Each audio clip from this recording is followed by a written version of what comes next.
Hello and welcome back to the show. So, our next match is going to be Mousesports versus CSGL Lounge, and we have a bit of a change in that Mousesports have kicked GOB, and Spiidi is going to be in his place. Niko. It's as if like every team decided to make a roster change. This whole balancing's not working out for you, is it? Yeah, it's like every team decided to make a roster change before this tournament. I don't know Right. what's up.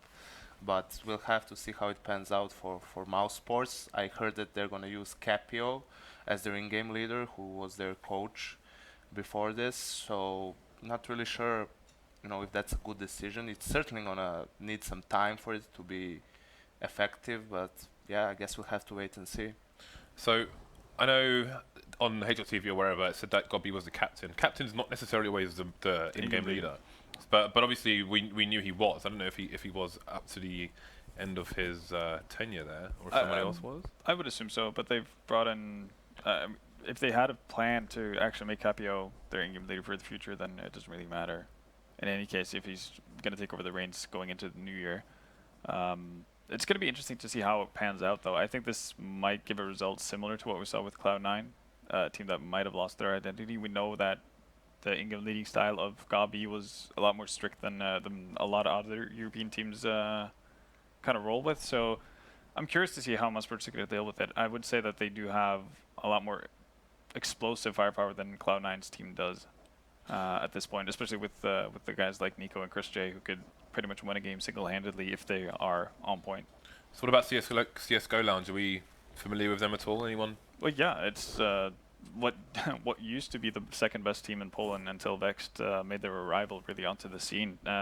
They've had some really strong players in both Innocent, MICHU, SZPERO. Well, pretty much their entire lineup is really solid. The newest guy, Oskarich, is probably the least experienced out of the entire five, but he's been doing pretty well at getting into the lineup and doing work. We can see the vetoes here. Yeah. The Lounge have picked Mirage, and Mouse have gone for Dust 2. The deciding map will be Cash. Does this favour either side, do you think, or how do you feel about these vetoes? I'm actually okay with both teams actually. I think Lounge is gonna be pretty happy with it. Them getting Mirage, I think this is a really good map for them. I'm not really sure what we can expect out of Mouse on Mirage without GOB. I've liked how Mouse have played previously. If you go way back, so to the start of the year, where they were one of the first teams to actually play super aggressively on their CT side by putting a lot of aggression up on mid and that type of stuff. I think that's really cool. Maybe we can see a bit of a return of that disruptive CT style play. Other than that, I think it's a map pool that allows for 3 maps, pretty much. I think Duster is going to be hard for CSGO Lounge to take down Mouse on. Niko, what are your opinions on the maps? Opinion on the map? I feel that maybe Mouse has a significant advantage coming into Dust 2, but on Mirage and Cash, I feel it's going to be pretty close. Both teams had roster changes, but they played last time at the beginning of December in the Acer Predator Masters tournament, and Mouse won 2-0, but both maps went into overtime, so it's been real close. I feel that it could be close now, especially because of the roster changes, but I have to favor Mouse to pull through in this one. Okay, so the first map is going to be Mirage. Dan, I haven't heard your thoughts yet. Where do you stand on all of this? Well, generally speaking, for me, I think it's going to be a hard one to call because, again, there's so many random factors going into this one, especially with GOB being missing. But it might actually give a bit of freedom for the team to play a little bit more loose with the immense amount of skill on the lineup that was already talked about. And for me, that's what it's always been about with this team is I wanted to see explosive results from these players really being truly enabled. I felt like GOB had some good approaches to allowing that to happen, but it never quite panned out in a consistent manner, I would say. So I would actually like to see them playing almost like an envious kind of style, just test the limits individually and see how they can edge out the game with that. And I feel like the map pool, generally speaking, does actually allow you to do that. We're not really seeing an Inferno where you need a lot of strategies and well-coordinated tactics and so on to get through choke points. You can give some freedom to the players, and I think that should benefit both sides equally, actually, in this one. All right, well, the knife round is still going on. I'm told it was a 3-minute knife round. I'm sure it was epic, a slobber knocker, a trilogy in 3 parts, but it's just finished now, so we'll see who starts on the CT side shortly. And just in brief, again, as Niko mentioned, we have a lot of teams here who have had some roster changes in the very much short term. Liquid are going to be our first North American match later, and they're going to be playing with an Alu, playing from Finland. which is Why not? Pretty 100 far Like away. roster changes are not enough. You're gonna bring in players playing from a different continent altogether. Yeah, I mean, it reminds me of Kazakhstani Adren, who always used to play with 100 ping. Basically, I used to call him the clutch king with 100 ping because he used to just body people regardless, and then wait till he gets to land. So, but 150 ping AWP, I think, is a bit of a different story. We'll have to see how that goes a bit later on. We should be starting Mouse Sports versus Lounge very soon. I think producer said that Lounge went. We're going to start on the CT side. So again, it's a best of 3, starting on Mirage, then moving on to Dust 2. So I don't know what Godby's been removed. So really, we have no idea what to expect from Mouse Sports. Only time will tell. Yeah, I'm looking forward to seeing what approach they take. Again, you want to see them keeping things simple, of course. And that actually could be something that I think Mouse can look out for. CSGO Lounge can look out for. And they should have a lot of familiarity as well, I would say, because they have been on the same kind of tier of competition for quite some time. Even if there have been some roster changes, there should be a level of familiarity there. That there shouldn't be any great shocks for either side. So I would probably expect something pretty default from both teams, just filling each other out and nothing too crazy. I'm just looking to see who's actually hitting the shots today, because that's, to me, what it's about. It's about the firepower on both teams. Again, we're mentioning players like MICHU and SZPERO, which are, again, 2 standouts for me for the Polish side. And, of course, I want to see chrisJ performing. I want to see Next performing. I want to see NiKo performing. It's all about the performances here for me. Is there anyone you don't want to see perform here then? He really doesn't like Denis. Really doesn't like Denis. Dennis and Spiidi, no. No, you don't like them? Okay. Just those 3 players specifically. But especially chrisJ, actually, because he's a bit mental. And he's been a bit of a sleeper sometimes. Okay, so we're going to have the Yanko staying with us this time, and Ventetta's going to be the analyst man after the game, mixing things up a bit for you here in the studio. So we've got Mouse Sports with a 5-man push up top mid of the inferior weaponry there. Those clocks don't have the range of this P2000. There's a nice start there for Lounge. Absolutely, 5 versus 4 already, and that's going to thin out the players moving on to a bomb site, which is very annoying because usually you want to try to exchange the bodies on your team to get positioning. That's the trade you make. But NiKo is bringing things back here for Mouse Sports. Yanko's boy NiKo. Yeah, my boy NiKo. They went for a really unconventional opening of a round, going with 5 players towards mid. I suppose they wanted to surprise Lounge, get that initial pick inside window room, then maybe fall back, but didn't work out. Now they're in a deficit. And here it is. They're starting to make their way onto the final destination for this round, which will be that B-bomb site. And we'll have MICHU looking for the defense immediately. And there it is. Fast shot straight to NiKo. He takes a dirt nap as well as everyone else. It would see Spiidi surely not long for this one against 4 players, now 3. He does manage to burst himself onto the bomb site now. Just faking the plant to bait out some more players. And there is one that's very low next to him, and there it is, the shot to Oskarish to take him down. Nice dink there as well. That's going to be a very low innocent, 2 HP on his last fibers there, as we have Spiidi once again faking it, using the time, trying to get the jump burst, working his way, but it's Mouse that will take the frag. So that's going to be the round for Lounge Gaming. And what a crazy round it was. Yeah, they went for a gimmicky round, and they got punished for it. I mean, alright, you just change your in-game leader, you're gonna try something new, maybe something different, but if it's a pistol round, you can just go for something. If you want to rush, just rush B. That's even better than going mid. You're at a big disadvantage there.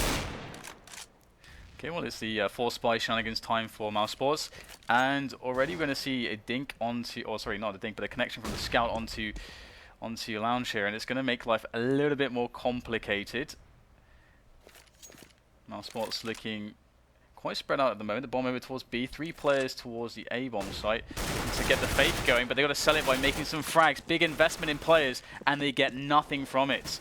There's a really horrendous result right now as the rest of the players have been spotted in apps, and the game is given up at this point. Not much Mouse Sports can really do in this position. Denis tries to get out of there, but that is not going to happen, and that is all she wrote. Not liking the beginning of this match for Mouse. They're all over the place. Now they had 2 guys pushing out slope, and they didn't have anyone in A apps, so you lose that possibility to pinch the CT players inside.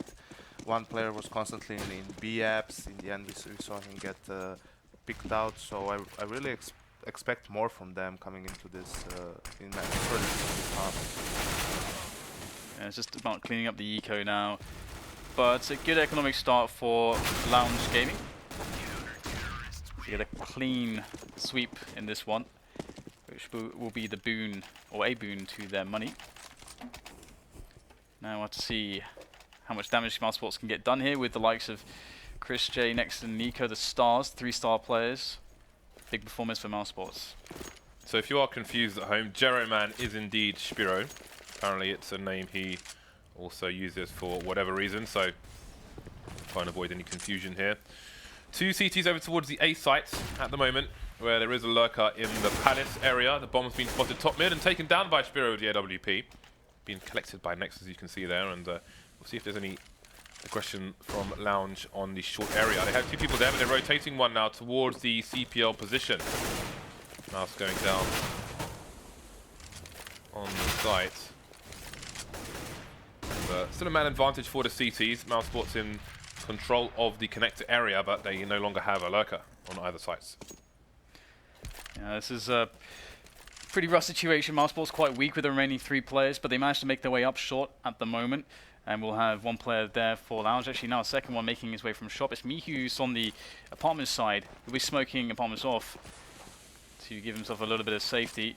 And there it is, the spot onto Spiidi. So they're starting to feel the presence of Mous Sports, and now they know 2 players pushing up. That's got to be the committed play into B, and the full rotation now has been initiated, as Grzegorz just has to delay these 2 Ts from planting the bomb, and they should be able to win their rounds. He's well positioned to do so, but he's gone down now to Denis coming out from the apps. SZPERO's got the angle. Next peeks with the bomb. There goes the bomb. 1-man advantage now for the CTs. 15 seconds on the clock as well. Denis more or less has to find both frags here, because that bomb could not be in a worse situation unless it was inside the window. And indeed, SZPERO will get the final frag. So Lounge, keep the clean sheet for now. So we'll have to see whether or not Mous Sports, with what would be a bit of a quasi-buy here, just a few investments on the pistols, will be enough to do some extra damage, because now Lounge have an opportunity to start running away with things in that sense.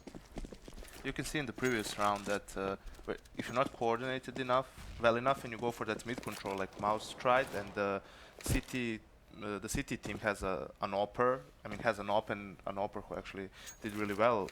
Previous round, the SZPERO almost single-handedly dismantled them in that round. He got 4 kills, and now Mous is most likely going to be down 5-0.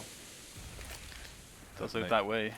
The push is slowly making its way up apartments, but it's known. It's been announced. The presence is there. And CSGL Lounge are responding. But just waiting patiently here. This looks very awkward, to be honest. Next we'll find the Deagle kill, but that's about it. Yeah, chrisJ will not get anything done in that round. So Lounge off to a great start. Lots of money on the CT side as well. So if there is future tough times, then they will be able to weather the storm somewhat. But we'll see if they can retain their momentum. The AWP coming out onto chrisJ now. Also known as AWP or AVP, but it's English. It's English. Look for AWP. It's definitely a W, not a V. Bomb left in T-spawn for the time being. There's not much of an issue for the team. They can rotate it later on, but they're going to use all the numbers and try and take their initial map control. We've got Spiidi top mid at present, not really being peeked by anyone. Innocent is over towards the jungle area, although SZPERO has an aggressive position towards Palace. Is the peek going to come in from the T side in Palace? NiKo could be in trouble here. Will he be brave enough to shoulder peek? He's going to get taken down by SZPERO. 2-man advantage now for Lounge. Yeah, so the bravery was present, but not the shots. Spiidi and Nexto starting to create some openings onto the middle and A bomb sites. And chrisJ, he's so far up. How on earth is he so far pushed at this point? And he's looking for this shot. Oh, he's just going to miss a very timely jump there. Very timely indeed. I believe it was Innocent. He was getting away there with his life. Bomb has, of course, been spotted by the CTs, which has prompted this rotation. And we can see Spiidi there just trying to find the angle, looking for the sidestep and then the tap, but he's not going to get the frag just yet. And this 2 versus 3 is going to be quite difficult indeed. And Innocent's going to take down chrisJ, making it all the more harder. And that's going to be a 6-0 for Lounge. I have to say, I really disagree with the approach that Mous has coming into this half. Second round in a row, they're going for this default setup, spreading all over the map. I mean, if you just change the player in game leader especially, and you probably want to, you know, use that firepower you have, play a style similar that we saw from G2 in the previous match. Let those players go ham, try to get some entry kills, and then take over the site after that. They second gun round in a row, they got picked apart all over the map because they're not as coordinated as you need to be if you want to go for that mid control or a default setup. I think we have smokes going down towards the window and the short area. Can Oscar and co hold things down? It's a great flash, lots of blind players, but they're not going to get taken down before their vision comes back. SZPERO coming in for a frag onto Spiidi. We've got trades for either side. Man advantage for the CT. SZPERO just waiting for Next to walk into his crosshair there. And the bomb's gone down for the T's, but can't expect them to take this round. 2 versus 4. chrisJ though taking down SZPERO finally. Things evened up now, but can they get into superior positions? Mou's going to take down Chris, leaving NiKo alone, and he won't last very long. The AWP will be collected for SZPERO, and Lounge will continue 7-0. Big advantage at the moment for Lounge. And especially on the CT side, you know, in the previous match we saw how important the CT economy can be, and Lounge have managed it quite perfectly at this point. Mous Sports unable to really put much of a dent in that, and now the AKs will come into play. chrisJ considering the AWP maybe for a moment, but it does look like they're just all rushing towards the A side of the map immediately, so we might just have to expect a set play.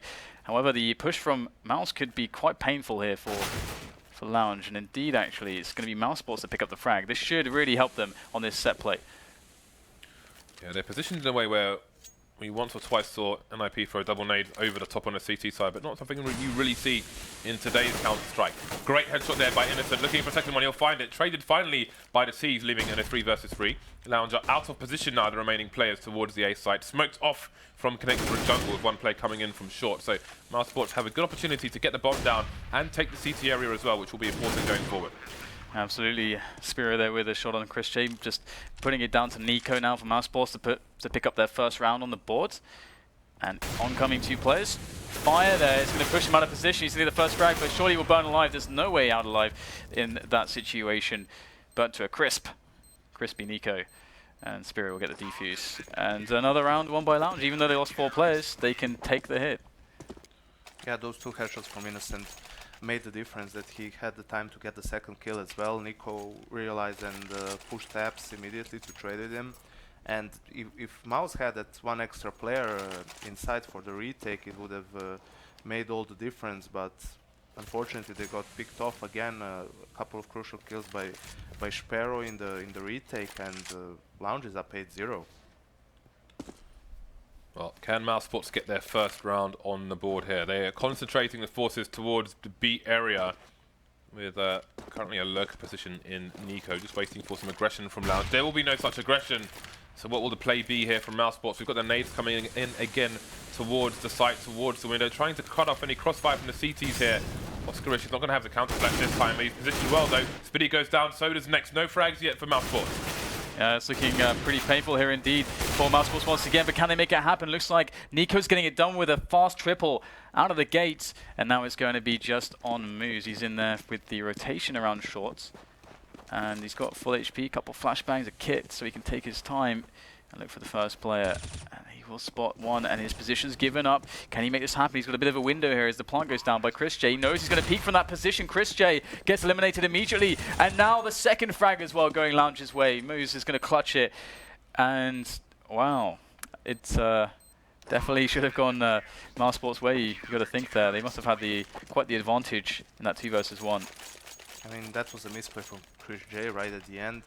You even saw NiKo throwing a flash when they realized that the last Lounge player is up cat, and chrisJ peeked before the flash exploded, and Mouz managed to kill him. In the end, won the 1v1 against NiKo, who was around 40 HP, and you should never lose that round. That round can be played perfectly, so you basically have 5% chance to lose it, and chrisJ gave him a chance, he used it, and 9-0 for Lounge. Mous Sports with strong control of the mid area at present. Innocent's going to be throwing a nade onto the slope. Meanwhile, SZPERO has started the proceedings. Innocent coming in to stop the lurker towards A as well.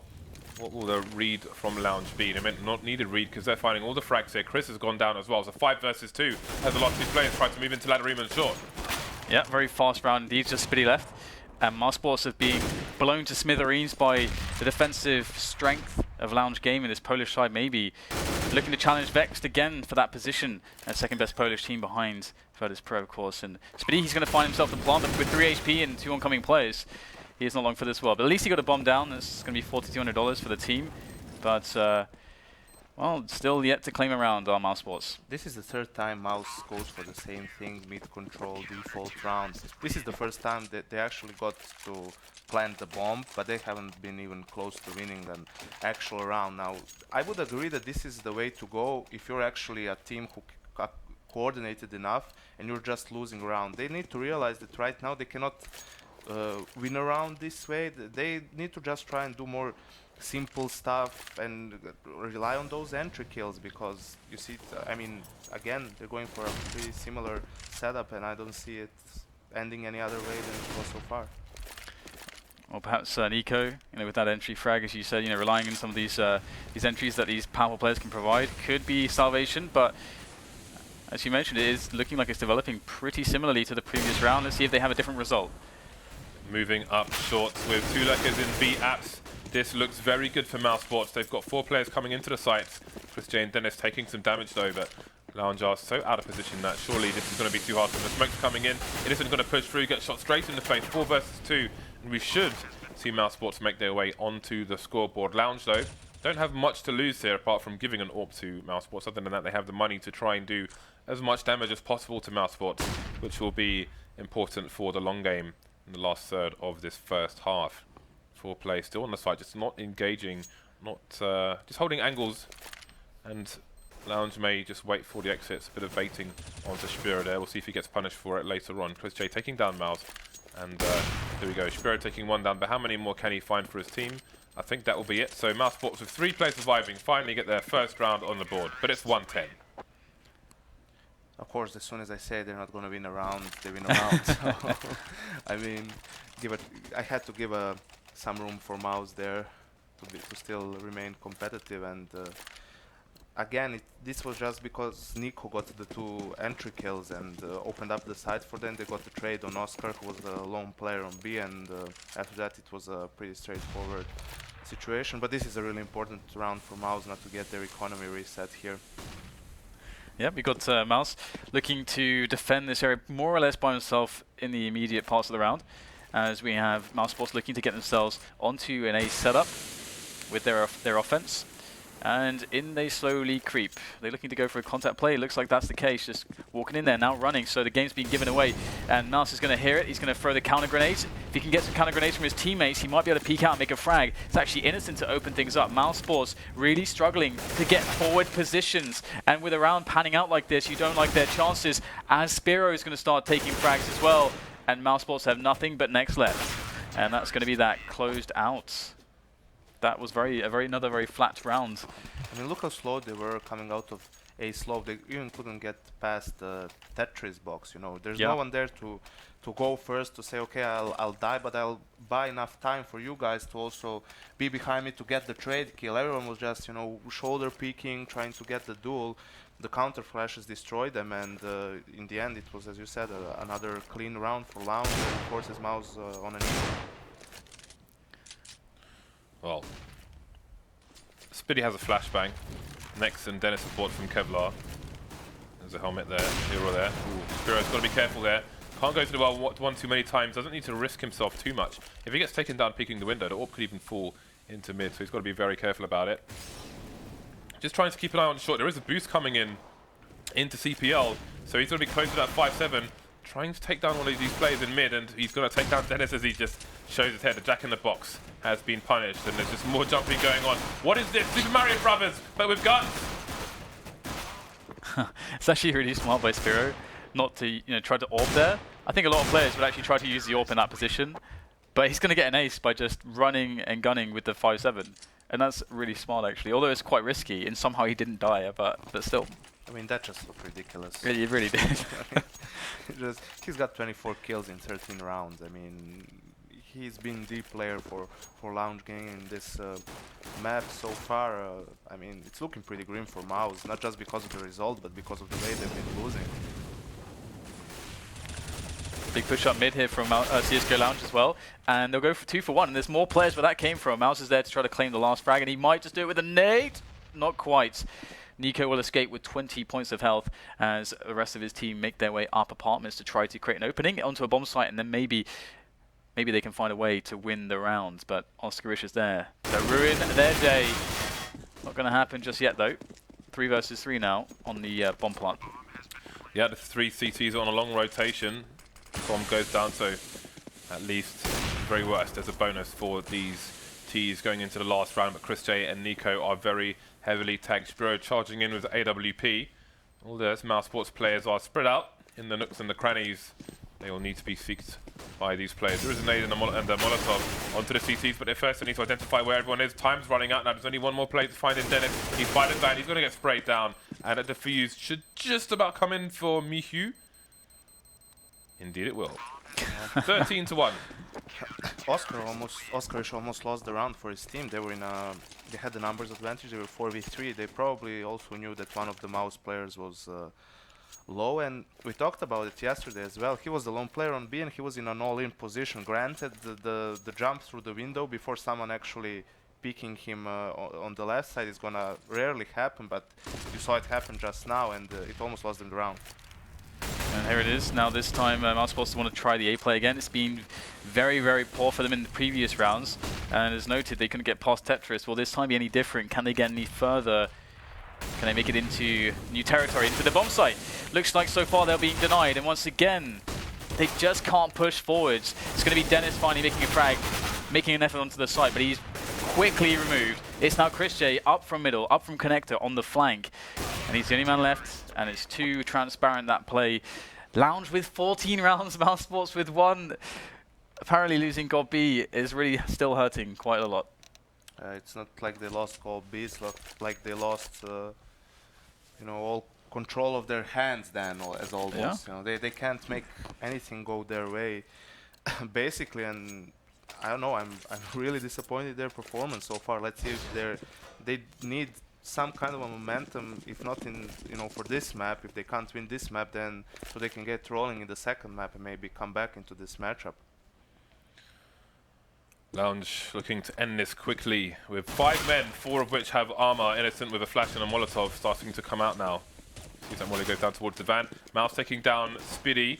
So Mous Sports are in a lot of trouble here. This could look like a 16-1 the way it's going. There's only 1-man advantage for Lounge at the moment, but Mous Sports are on the wrong end of all kinds of choke points and horrible little entries into the site there. 3 versus 3 now. Down goes NiKo. The clock is ticking. There's no defuse kit on these last 2 players. It's chrisJ in versus SZPERO now. There's actually a lot of time on the clock for him to find this kill. Looking for it, and SZPERO just going to play with him and dance around the block. It's like it's a roller disco. Yeah, had a glitch in the matrix there as well. It's a roller disco, but the date's left him. And it's all gone wrong. 15-1. Yanko comes on, and we get a crushing result. Don't worry, boys, if you want to speed up the schedule, just be in the casting chair. No problem. But I mean, here is an example of what Mouz should have done maybe in their pistol round, you know.